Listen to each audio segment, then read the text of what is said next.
Assalamualaikum warahmatullahi wabarakatuh. Perkenalkan, nama saya Renat Madapura dari Prodi Informatika kelas 5A.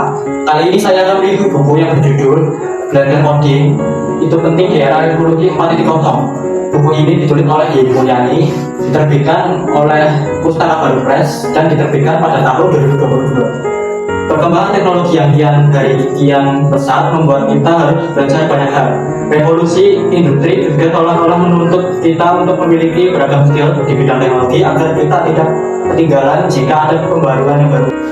Di buku ini kita akan diberitahu apa itu revolusi industri, peranan teknologi dalam industri, teknologi dalam proses pendidikan, dan lain-lain. Kali ini saya akan menjelaskan per bab intinya saja. Bab pertama, peran teknologi di era revolusi industri 4.0. Pernah nggak sih kalian berpikir bahwa kita mulai keteteran mengikuti perkembangan teknologi yang makin hari makin besar? Hampir setiap hari kita selalu melihat berbagai aplikasi baru bermunculan di Play Store atau App Store di perangkat kita. Hal itu menunjukkan bahwa teknologi mengalami perubahan yang begitu cepat. Ada banyak teknologi di luar sana yang setiap hari memutar otak untuk membuat pembaruan yang hebat. Apa itu revolusi industri?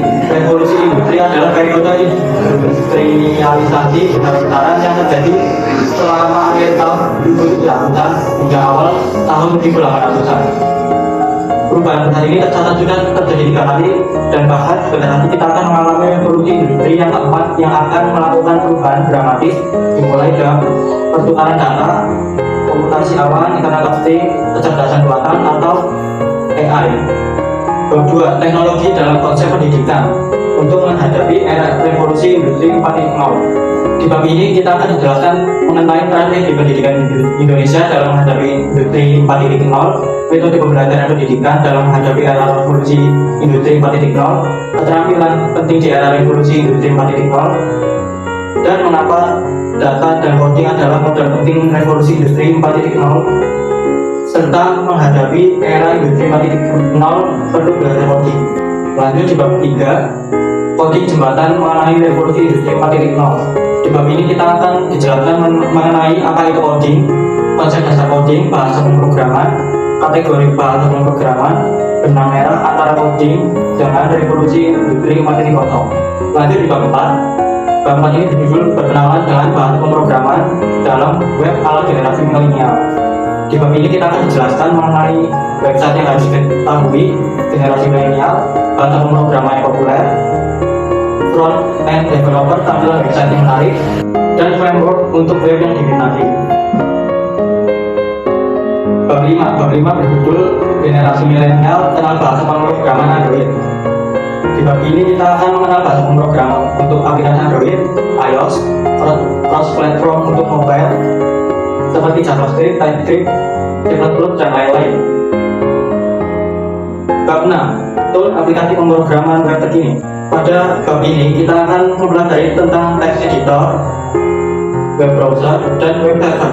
Bab 7, tool aplikasi untuk Android atau mobile.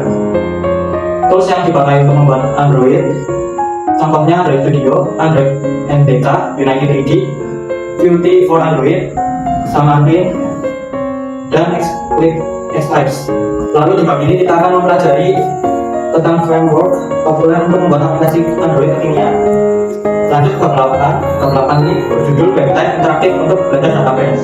Di bab ini kita akan mempelajari tentang TryRedis, TryMongoDB, Neo4j Console, Planet Cassandra, dan SQL. Bab 9, perkembangan teknologi makin mumpuni. Di bab ini kita akan mempelajari tentang generasi milenial semakin melek teknologi dan memanfaatkan teknologi coding untuk generasi milenial. Oke, sekian yang dapat saya sampaikan mengenai review buku pada literasi kali ini. Sekian, wassalamualaikum warahmatullahi wabarakatuh.